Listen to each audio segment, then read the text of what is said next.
na ako kailangan magsalita dahil ang ganda na ng mga sinasabi ni Kong Art. Dagang salamat. Maayong gabi kaninyong tanan. Ako'y taga-Antique. Ang lolo ko ay naging gobernador. Sa aking pag-ikot ng muli dito sa Bohol, sinabi ko kay classmate Governor Ed Chato, dadalhin ko ang aking gobernador ngayon, si Governor Canjao, at mga mayors para tularan ng aking maganda rin na probinsya ang inyong napakagandang lalawigan ng Bohol para maging sister province at maging kasing galing at kasing ganda ng Bohol dahil sa liderato ng aking classmate si Governor Ed Chato. Sabi ni Gov, tinatanong daw ng mga security PNP na mga bagets na babae. Tinatanong sa kanya, ilang taon na kaya si Senadora? Sabi pa naman ni Gov, binisto niya, classmate kami yan sa UP. Pero ang tingin daw sa kanya ng mga polis na babae, ha? Gov, paano nangyari yan? Bakit parang mas matanda diha? Joke lang. No, Gov Ed Chato has been a long-time friend and a classmate in the University of the Philippines. His wife, Mayor Poresa, is younger than me in the UP College of Mascom, I think. Yes. And I would like to greet all the mayors. Hindi ko po isa-isa ang ating mga makikisig at magagaling na mga mayors. At syempre, Congressman Rene Lampagos, Congressman Art Yap, salamat sa inyong warm welcome. Nalipay ako makabalik diri sa Bohol. 1970s pa lang, umiikot na ako ng Bohol. Alam na alam ko, like the palm of my hand, ang inyong napakagandang probinsya. I dare say that Bohol is one of the most beautiful, historic, clean, environmentally sound provinces. Dahil ang inyong pag-aalaga sa kalikasan at inyong pangangalaga sa inyong kasaysayan at kultura ay napakahalaga. Kaya kayo nagkakaroon ng kabuhayan. So please continue to take care of nature and culture. The 47 municipalities in one city, headed by Mayor Johnny Yap. Your legacy and your gem, ang iyong yaman ay ang karagatan, ay ang mga ilog, ay ang mga lawa, ang inyong kabundukan. Ang inyong kayamanan ay ang kasaysayan, ang blood compact o sandugo ni Sikatuna at ni Legazpi. Ang iyong yaman ay ang Dawis Tower, ang Baclayon, ang Abatan River, ang Lubok River. Ang inyong yaman ay lahat ng mga struktura na ating pre-preserve. Hindi kayo magugunaw o mawawala dahil sa isang earthquake. Ang mga Boholano ay marunong tumayo pagkatapos masalanta ng earthquake, lindol, o ng bagyo or any storm. The Boholano is the epitome of what the Filipino should be. Because the Boholanos know how to value the God-given blessings of environment, nature, culture, and pinatunayan ng mga Boholano na hindi nakakapasok ang magugulong mga terorista sa Bohol. Magaling ang intel ng pulis at militar, pero mas epektibo ang intel pag ang taong bayan ang mismong nagbabantay sa kanilang mga lugar. Hindi nyo na itatanong, ako'y isang full colonel sa militar. Ako'y nag-aral mag-aral ng Masters ng National Security sa National Defense College nung ako'y 32 years old. At ako ngayon ay 33. Hindi nakakatawa yun. Bakit? Ako'y top-notcher ng aking klase.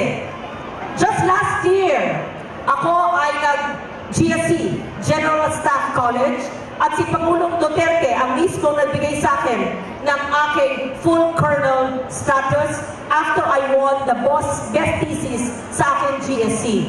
Hindi yan yabang, totoo yan. At sinasabi ko yan dahil nandyan ang ating militar at pulis, dahil kayo rin ang aking binigyan ng karagdagang 60 billion pesos sa ating annual budget para tumaas ang inyong sweldo, military and police and non-uniform personnel, nag-increase doble. Baka hindi doble, sabihin nyo sa akin, dahil dumoble dapat ang inyong sweldo sa ilalim ng ating 2018 General Appropriations Act.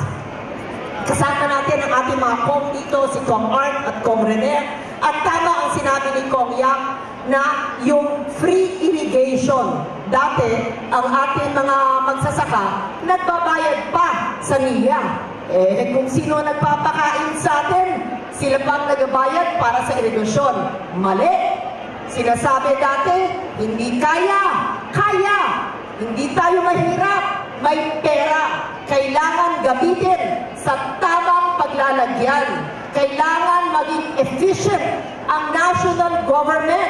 Kailangan ibigay sa lokal na pamahalaan at bigay ng lokal na pamahalaan sa taong bayan. Zero tolerance for corruption. Complete staff work, discipline, and efficiency. Dapat makatao, and we should have compassion for our people.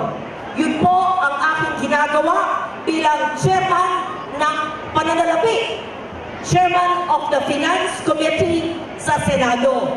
Libreng irigasyon sa ating mga magsasaka, dumoble ang sweldo ng ating polis at militar, at gaya ng binanggit ni Kong Rene at ni Kong Art, ay libre na ang ating tertiary or college education sa lahat ng state universities and colleges, hindi lang ang University of the Philippines na aking alma mater, kundi lahat ng pampubliko o state-owned university and college.